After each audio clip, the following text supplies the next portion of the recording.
አንድ አምላክ በሚሆን በአብ ወልድ በመንፈስ ቅዱስ ስም መጋቢት 27 በዚች ቀን በገዳም ለሚፈጸም ተጋድሎ ፋና የሆነ በአስኬጥስ ገዳም ለሚኖሩ መነኮሳት ሁሉ አባት የሆነ የከበረ አባት ታላቁ አባ መቃርስ አረፈ። ይህም የከበረ አባት በግብፅ ደቡብ መኑፍ ከሚባል አውራጃ ሳንሱራ ከሚባል መንደር ከሚኖሩ ሰዎች ወገን ነው። ወላጆችም ደጎች እውነተኞች ነበሩ። አባቱ አብርሃም እናቱም ሳራ ይባላሉ። እናቱም እንደ ኤልሳቤጥና እንደ ሳራ በእግዚአብሔር ትእዛዝ ጸንታ የምትኖር ናት። አባቱም በፈሪሃ እግዚአብሔር ሆኖ ንጽሕናውንና ቅድስናውን ጠብቆ ሁሉ ጊዜ ቤተክርስቲያንን በማገልገል ጸንቶ ይኖራል። እግዚአብሔርን በላያቸው በረከቱን አሳድሮ በስራቸው ሁሉ ከፍ ከፍ አደረጋቸው። ለድሆችም የሚመጸውቱ ለሰው ሁሉ የሚራሩ ናቸው። በጾም በጸሎትም ተወስነው እንዲህ ባለ ገድል ሲኖሩ ግን ልጅ አልነበራቸውም። ለአብርሃም በሌሊት ራእይ ከእግዚአብሔር ዘንድ በልጅ አምሳል ተገለጠለት። በዓለም ሁሉ የሚታወቅ ብዙ መንፈሳዊያን ልጆችን የሚወልድ ልጅን ይሰጠው ዘንድ እግዚአብሔር አለው ብሎ አስረዳው። ከዚህም በኋላ ይህን የከበረ ልጅ መቃርዮስን እግዚአብሔር ሰጠው። ትርጓሜውም ብፁዕ ማለት ነው። በላዩም የእግዚአብሔር ጸጋ ያደረበት፣ ለወላጆችም ይታዘዝና ያገለግል ነበር። ሊያጋቡትም አሰቡ። እርሱ ግን አይሻም ነበር። ፈቃዳቸውን ይፈጽም ዘንድ ግድ ብለው አጋቡት። ወደ ሙሽራይቱም በገባ ጊዜ ራሱን እንደታመመ ሰው አደረገ። እንዲህም ሆኖ ብዙ ቀን ኖረ። ከዚያም በኋላ አባቱን ተወኝ፣ ወደ ገዳም ሊሄድ ከበሽታ ጥቂት ጤና ባገኘ አለው። እግዚአብሔር ወደሚወደው ስራ ይመራው ዘንድ ሁልጊዜ በጾምና በጸሎት ይለምነው ነበር። ከዚህም በኋላ ወደ አስቄጥስ በረሃ ሄደ። ከበረሃውን በገባ ጊዜ ራእይን አየ። 6 ክንፍ ያለው ኪሩብ እጅና እግሩን ይዞ ወደ ተራራ እንደሚያወጣውና የአስቄጥስን በረሃ ምስራቋን ምዕራቧን የዚችን በረሃ አራት ማዕዘኗን አሳይቶ እነሆ ይቺን በረሃ መላዋን ለአንተና ለልጆች ርስት አድርጎ እግዚአብሔር ሰጥቷል አለው። ከበረሃውም በተመለሰ ጊዜ ያቺ ብላቴና ታማ አገኛት። ጥቂት ቆይቶ ወዲያውኑ በድንግልና እንዳለች አረፈች። የክብር ባለቤት እግዚአብሔርንም አመሰግነው። ከጥቂት ቀኖች በኋላ እናትና አባቱ አረፉ። የተወለትን ገንዘብ በሙሉ ለድሆችና ለጦም አዳሪዎች ሰጠ። የሳሱይር ሰዎች ግን እውነተኛነቱንና ቅድስናውን አይተው ቅስና አሾሙት። ከከተማ ውጭ ቤት ሰሩለት። ስጋውንና ደሙን ይቀበሉ ዘንድ ወደ እርሱ ሄዱ ነበር። በዚያች አገርም አንዲት ድንግል ብላቴና ነበረች። ከአንድ ጎልማሳ ጋርም አመንዝራ ጸነሰች። ጎልማሳውም አባትሽ ድንግልናሽን ማን አጠፋው ብሎ ሲጠይቅሽ መቃርስ የሚባለው ባሕታዊ ቄስ እርሱ ስለደፈረኝ ነው በይው ብሎ መከራት። እርሷም ጽንሷ በታወቀ ጊዜ አባቷ ይህን አሳፋሪ ስራ ከአንቺ ጋር የሰራብሽ ማን ነው ብሎ ጠየቃት። እርሷም በአንዲት ቀን መቃርስ ወደሚባለው ቄስ ሄጄ ሳለው በኃይል ይዞኝ ከኔ ጋር ተኛ፣ ስለዚህ ከእርሱ ጸነስኩ ብላ መለሰችለት። ወላጆቿና ቤተሰቦቿም በሰሙ ጊዜ እጅግ ተቆጡ። ከብዙ ሰዎችም ጋር ወደ ቅዱስ መቃርስ ሄደው ይዘውት ከበዓቱ አወጡት። እርሱ ግን ምን እንደሆነም አላወቀም። ለሞት ሲቀርብ አጽንተው ደበደቡት። እርሱም ኃጢአቴ ምንድናት? እናንተ ያለ ርኅራኄ ትደበድቡኛላችሁና እያለ ይጠይቃቸው ነበር። ከዚህም በኋላም በፍህም የጠቆሩ ገሎችን በአንገቱ ላይ በገመድ አንጠልጥለው ወዲያና ወዲህ እየጎተቱ የልጃችንን ድንግልና ያጠፋ ይህ ነው እያሉ እንደ እብድ በላዩ ጮኹ ጀመረ። በዚያንም ጊዜ መላእክት እንደ ሰው ተገልጠው የሚያሰቃዩትን ሰዎች ይህ ተጋዳይ ምን አደረገ አላቸው። እነርሱም በልጃቸው ላይ የኀፍረትን ስራ እንደሰራ አድርገው መልሰው ነገሯቸው። እነዚያ መላእክትም ይህ ነገር ሐሰት ነው፣ እኛ ይህን ሰው ከታናሽነቱ ጀምሮ እስከዚች ቀን እናውቀዋለን፣ እርሱ የተመረጠ ጻድቅ ሰው ነውና አሏቸው። የታሰረበትንም ፈተው ከላዩ ገሎችን ጣሉ። እነዚያ ክፉዎች ግን ዋስ እስከሚሰጠን ድረስ አንለቀውም አሉ። እጀ ስራውን የሚሸጥለት አንድ ሰው መጣ። ለልጅቷም በየጊዜው ምግቧን ሊሰጣት ዋስ ሆነው። ከዚያም በኋላ አሰናብተው ወደ በዓቱ ተመልሶ ገባ። ከዚያችም ቀን ጀምሮ ራሱን በራሱ መቃርስ ሆይ እነሆ እንግዲህ ባለሚስትና ባለልጅ ሆነሃል፣ ሌሊትና ቀን መስራት ይገባሃል እያለ ያቺ ሐሰተኛ ልጅ የምትወልድበትን ጊዜ እስኪደርስ ድረስ እንቅቦችን፣ ቅርጫቶችን እየሰራ ለዚያ ወዳጅ ለሆነውና ለሚያገለግለው ወንድም ይሰጠውና ያም ሰው እየሰጠ ለዚያች ሐሰተኛ ልጅ እየሰጠ ኖረ። የምትወልድበትም ቀን ሲደርስ ግን አስጨነቃት። በታላቅ ስቃይም ውስጥ 4 ቀኖች ያህል ኖረች። ለሞትም ተቃረበች። እናቷም ከአንቺ የሆነው ምንድን ነው? የተሰራ ስራ አለ እና ንገሪኝ አለቻት። እርሷም በእግዚአብሔር አገልጋይ ዋሽቻለሁና ያመነዘርኩት ከገሌ ጎልማሳ ጋር ሲሆን በእውነት ሞት ይገባኛል አለቻት። አባትና እናቷም በሰሙ ጊዜ ደንግጠው እጅግ አዘኑ። የሀገር ሰዎችም ሁሉም ተሰበሰቡ። በእርሱ ላይ የሰሩትን በደል ይቅር ይላቸው ዘንድ ወደ ቅዱስ መቃርስ ሄደው ለመኑት። ያን ጊዜ በበረሃ ያየውን ያንን ራእይ አስታውሰው ይቅር አላቸው። ቀድሶም ስጋውና ደሙን አቀበላቸው። ክንፉ 6 የሆነ ኪሩብ ደግሞ ተገለጠለት። ትርጓሜው የልብ ሚዛን ወደ ተባለ ወደ አስቄጥስ ገዳም እጁን ይዞ መርቶ አደረሰው። ቅዱስ መቃርስም ያንን ኪሩብ ጌታዬ ሆይ በውስጡ የምኖርበትን ቦታ ወሰንልኝ አለው። ያ ኪሩብም አልወሰንልም። እግዚአብሔርም ትእዛዝ አትተላለፍ፣ እነሆ ይህ ገዳም ሁለመናው ለአንተ ተሰጥቷልና ወደ ፈለክበት ሄደ ተቀመጥ ብሎ መለሰለት። ቅዱስ መቃርስም የቅዱሳን ሮማውያን የመክሲሞስ እና የዲሞቴዎስ ቦታ ወደሆነ ወደ ውስጠኛው በረሃ ገብቶ ኖረ። እነርሱ ወደ እርሱ በመጡ ጊዜ ከእርሱ አቅራቢያ ኖረዋልና ከረፍታቸው በኋላ ግን ሄዶ በዚያ ቦታ እንዲኖር የእግዚአብሔር መልአክ አዘዘው። ይኸውም ዛሬ የእርሱ ገዳም የሆነው መልአኩ የገዳም በልጆች በመክሲሞስ እና በዲሞቴዎስ በስማቸው ይጠራል ስላለው እስከዚህች ቀን ደብረ ብርስም ተብሎ ይጠራል። ተረጓሚውም የሮም ገዳም ማለት ነው። የከበረ አባ መቃርስም ታናሽ በዓት ተሰራ። በውስጧም ሆኖ ያለማቋረጥ በጾም በጸሎት በስግደት በመትጋት ታላቅ ተጋድሎን ተጋደለ። ሰይጣናትም ተገልጠው የሚመጡበትና በቀንም በሌሊትም በግልጥ የሚዋጉት ሆኖ በጾምና በጸሎት ሲጋደል ሰይጣናት እየተዋጉት እረፍትን ስላላገኘ በልቡ አሰበ።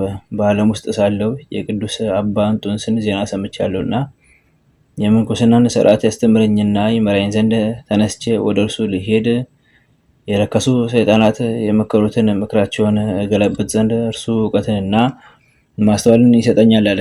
ያን ጊዜም ተነስቶ ጸሎት አድርጎ ወደ አረጋዊ አባ እንጦንስ ዘንድ እስከሚደርስ ወደ ምስራቅ አቅጣጫ ተጓዘ። አባ እንጦንስም ከሩቅ ባየው ጊዜ እነሆ ተንኮልና ሽንገላ የሌለበት እስራኤላዊ አለው። በታላቅ ደስታ ተቀብሎ ሳመው። አባት ለልጁ እንደሚገልጥ ሀሳቡን ሁሉ ገለጠለት። ይህ አረጋዊ አባ እንጦንስም የመቃርስን ራሱን ስሞ ልጄ ሆይ በዩናኒ ቋንቋ እንደ ስምህ ትርጓሜ አንተ ብፁዕ ትባላለህ። ስራህንና ወደ እኔ መምጣትህን ፈጣሪ እግዚአብሔር ገልጦልኛልና ስለዚህ መምጣትህ የምጠባበቀው ሆንኩ አለው። ከዚህ በኋላ ለአባ መቃርስ የከበረች የምንኩስና ስርዓት ሁሉ አስተማረው። መሰራቱ በሚገባ ነገርም ማዕፀን ነው። ሰይጣናት የሚዋጉት መሆናቸውን እነርሱ በስውር በፈቲው ጦር እንዲሁ ጥፋት በሆኑ ስራዎች ሁሉ ይዋጉህ ዘንድ አላቸው። አንተ ፍጹም ልትሆን አንተም እስከ ሞት ደርሰ ታገስ። አሁንም እግዚአብሔር ወደ ወሰነልህ ቦታ ሄደ ስራህን እየሰራ በውስጡ ታገስ ብሎ ገለጠለት። ከአባ እንጦንስም ዘንድ የምንኩስናን ስርዓት እየተማረ ጥቂት ቀኖች ከኖረ በኋላ ከተባረከ ኤጲስቆጶስ ከአባ ሰራቢዮን ጋር በተማራቸው ሕያዋን በሚያደርጉ ትምህርቶችና ስርዓቶቹ ፈጽሞ ደስ እያለው ወደ ቦታው ተመለሰ። አባ መቃርስም በአባቴ በአባ እንጦንስ ዘንድ በነበርኩባቸው ቀኖች ሲተኛ ከቶ አላየሁትም አለ። አባ መቃርስም በምንኩስና ስርዓት ተጠምዶ የተጋደለ ብዙ ቀን ኖረ። ያ ኪሩብም በግልጽ ይጎበኘው ነበር። በአንዲት ቀንም እንዲህ የሚለው ቃል ከሰማይ ሰማ። ቃሌን እና ትእዛዜን ሰምተህ ወደዚህ መጥተህ በዚህ ቦታ ውስጥ ስለኖርክ እነሆ ቁጥር የሌላቸው የብዙ ወገኖች ከነገዶች፣ ከአገሮች፣ በቋንቋ ከተለያዩ ሕዝቦች እሰበስባለሁ። እነርሱም በዚህ ቦታ ያገለግሉኛል፣ የከበረ ስሜንም ያመሰግናሉ። በበጎ ስራቸውና ትሩፋታቸው ደስ ያሰኙኛል። አንተም ተቀበላቸው፣ እውነተኛ የድህነት መንገድን ምራቸው። ይህንንም ቃል በሰማ ጊዜ ተበረታታ፣ ልቡም ጸና። በሌሊትም በጸሎት ጊዜ ቆሞ ሳለ የክብር ባለቤት ጌታችን ጆሮን ከፍቶለት ሰይጣናት ሲማከሩ ሰማቸው። እንዲህም አሉ፣ ይህ ሰው በዚህ በረሃ እንዲኖር ብንተወው የብዙ ወገኖች ይመራቸዋል። እነርሱ በዚህ በረሃ ውስጥ ነዋሪዎች ሆነው የሰማያውያን ሀገር ያደርጉታል። እነርሱ ለዘላለም ጸንቶ በሚኖር ሕይወት ይተማመናሉና እኛንም በሚቀጣ ጸሎታቸው ቀጥተው አሰቃይተው ያሳድዱናልና ከዚህ ቦታ ልናሳድደው እስኪ እንችል እንደሆነ ኑ ዛሬ በእርሱ ላይ እንሰብሰብ ሲሉ ሰማቸው። አባ መቃርስም ይህን በሰማ ጊዜ ልቡ ጸና፣ በሰይጣናት ላይም ተበረታታ። የሰይጣናት ምክራቸውን እስከሚሰማ ጆሮን የከፈተለት እግዚአብሔርን አመሰግነው፣ ድካማቸውንም አወቀ። ከዚህም በኋላ ይዋጉት ዘንድ ሰይጣናት በእርሱ ላይ ተሰበሰቡ። በደጁም እሳትን እያነደዱ ከእሳቱ እያነሱ ወደ ባቱ ይጨምሩ ጀመር። ያቺ እሳት ግን በጸሎቱ የምትጠፋ ሆነች። ከዚህ በኋላ እንስሳዊ የሆነ ስራ በፈቲው ጦር ተዋጉት። በዚህም ታገሰ። ትካዜን፣ ዓለማዊ ክብር መውደድን፣ ትዕቢትን፣ መመካትን፣ ታካችነትን፣ ስድብን፣ ሃይማኖት ማጣትን፣ ከእግዚአብሔር ዘንድ ተስፋ መቁረጥን በልቡ አሳደሩበት። ከዚህ ሁሉ በሚበዛ ተዋጉት። የከበረ አባ እንጦንስ እንደነገረው በእነዚህ አጥፊዎች በሆኑ ስራዎች ሰይጣናት የተዋጉት ለረጅም ጊዜ ከኖረ በኋላ ዳግመኛ ወደ አባት አንጦኒዮስ ተነስቶ ሄደ። ይህም አባት አንጦኒዮስ ገና ከሩቅ ሳለ ለደቀ መዛሙርቱ በልቡ ሽንገላ በእውነት የሌለበት እስራኤል ነው፣ ልጆቼ ይሄ የከበረ ሰው ታዩታላችሁ።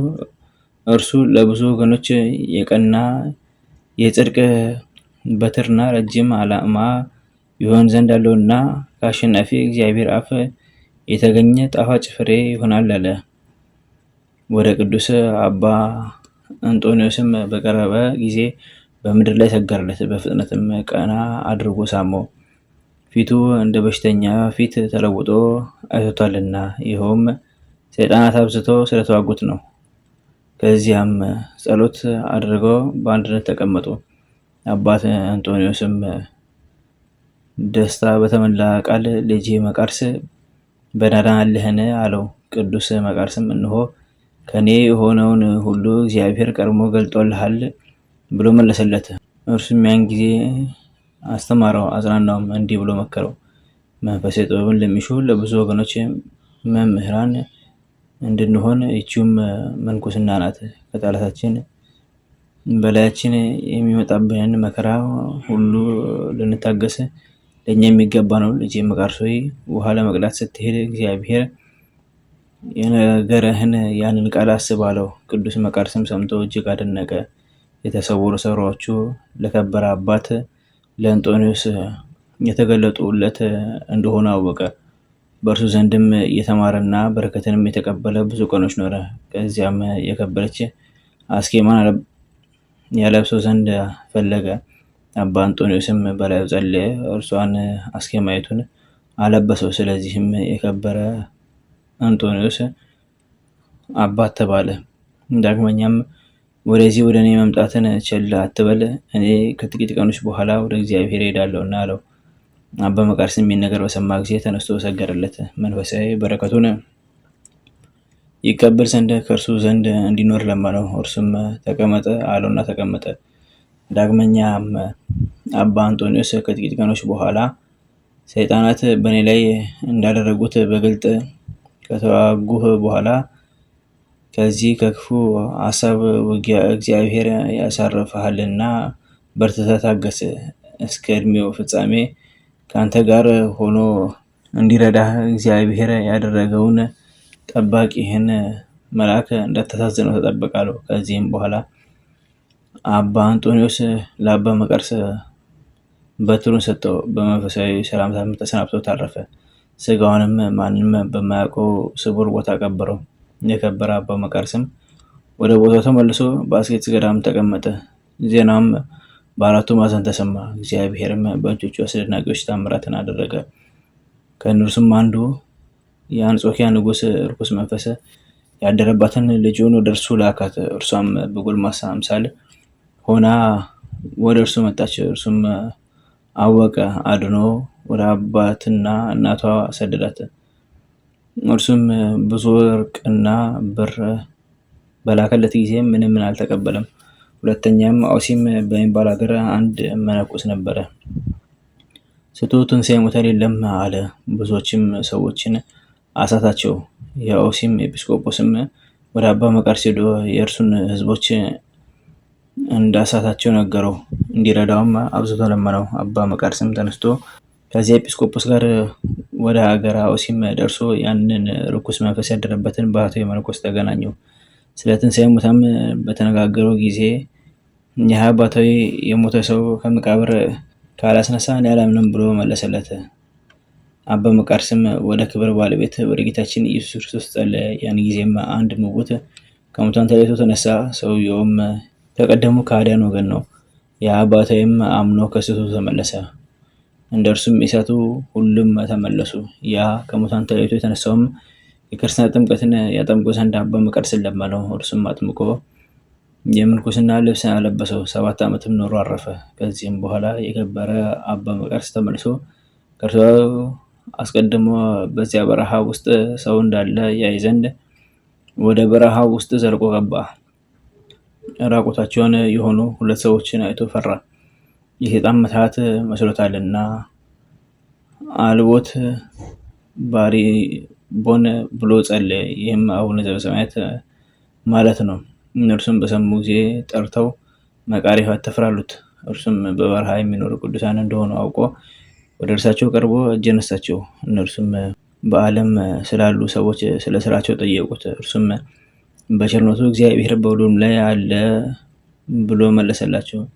እርሱም ደግሞ የክረምት ቅዝቃዜ የቀዘቀዛቸው እንደሆነ የበጋውም ትኩሳት ያላለባቸው እንደሆነ ጠየቃቸው። እነርሱም በዚህ በረሃ እግዚአብሔር 40 ዓመት ጠብቆናል፣ የክረምት ቅዝቃዜ ሳይቀሰቅሰን የበጋ ትኩሳት ሳያልበን ኖርም ብለው መለሱለት። ደግሞ እንደ እናንተ መሆን እንዴት እችላለሁ አላቸው። እነርሱም ወደ በዓትህ ተመልሰ ስለ ኃጢአት አልቅስ፣ አንተም እንደኛ ትሆናለህ አሉት። ከእነርሱም በረከት ተቀብሎ ወደ ቦታ ተመለሰ። በእርሱ ዘንድ መነኮሳት በብዙ ጊዜ ጉድጓድ ቆፍረው መታጠቢያ ሰሩለት።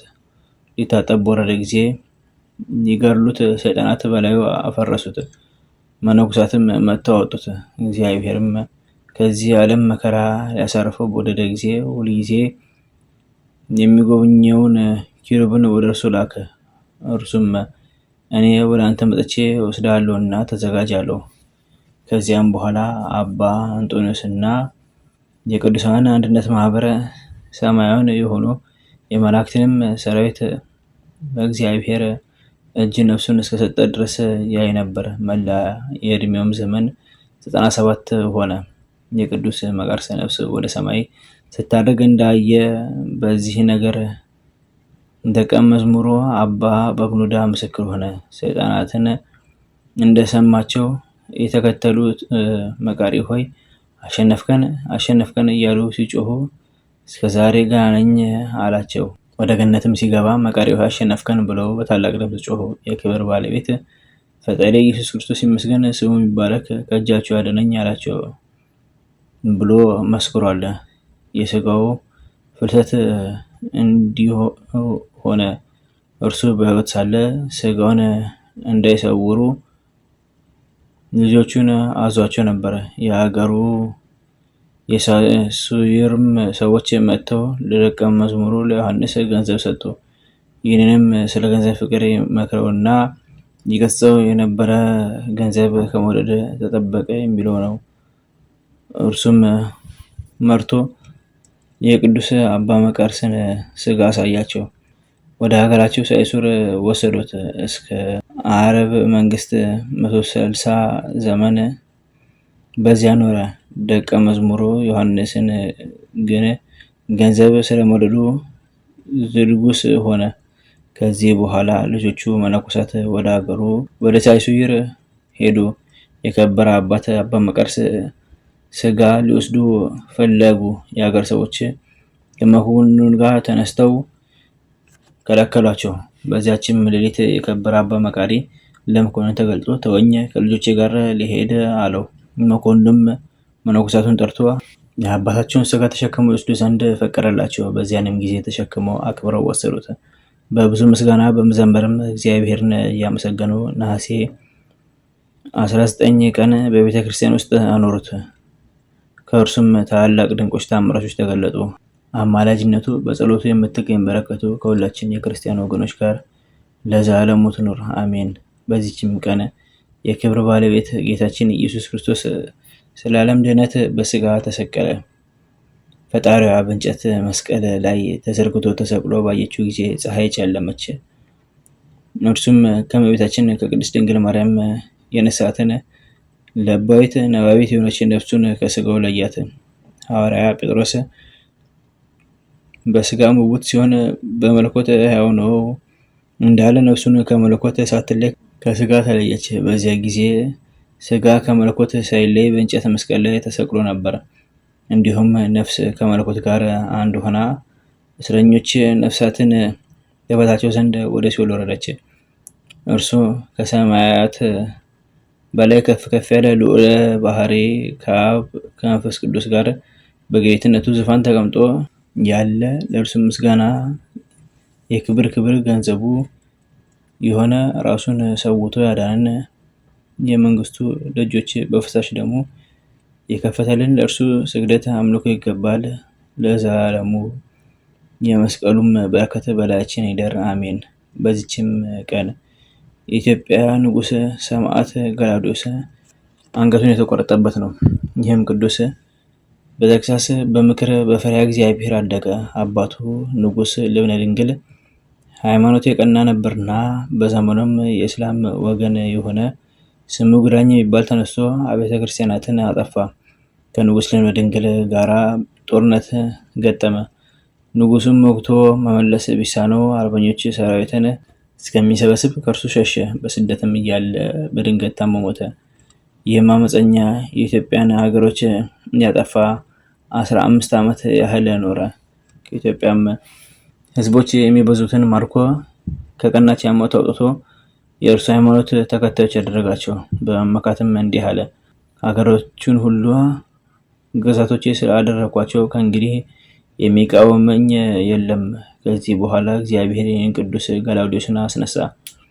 የግራኝ ታላላቅ መኳንንቶች ጋር ጦር ገጠማቸው፣ ድልም አድርጎ አሳደዳቸው። ግራኝም በሰማ ጊዜ ተቆጣ። የቱርክ አርበኞች ጋርና ከአላፍ ፈረሰኞች ጋር መጥቶ ንጉሱን ገጠመው። ጌታችንም ግራኝን በንጉሱ በገላውዴዎስ እጅ ጣለው፣ ገደለውም። ግራኝን በመፍራት የተበተኑ ሁሉ ከተማረኩበትም ሁሉ ተመለሱ። የፈረሱ አብያተ ክርስቲያናትም ተመልሰው ታነጹ። የክብር ባለቤት የሆነ የክርስቶስ ሃይማኖት ተቃናች።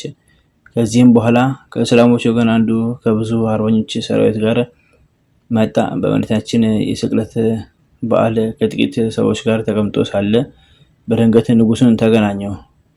ሰዎችም የጦር መኮንኖች ሲሰበሰቡ ፈቀቅ እንበል አሉት። እርሱ ግን የክርስቲያኖችን መማረክና የቤተ ክርስቲያናትን መፍረስ አላይም ብሎ እምቢ አለ። እንዲህም እያለ ወደ ውጊያ መካከል ገብቶ በርትቶ ሲዋጋ የኋላ ኋላ እስላሞች ሁሉ ከበቡት፣ ተባበሩበትም፣ በጎራዴም ጨፈጨፉት፣ በብዙ ጦርም ወጉት፣ ከፈረሱም ጣሉት፣ የከበረ አንገቱን ቆረጡት። ነፍሱን በእግዚአብሔር እጅ ሰጠ። በረከቱ ከኛ ጋር ለዘላለሙ ትኑር አሜን። አንድ አምላክ በሚሆን በአብ በወልድ በመንፈስ ቅዱስ መጋቢት 28 በዚች ቀን ጻድቅ ንጉሥ ቆስጠንጢኖስ አረፈ።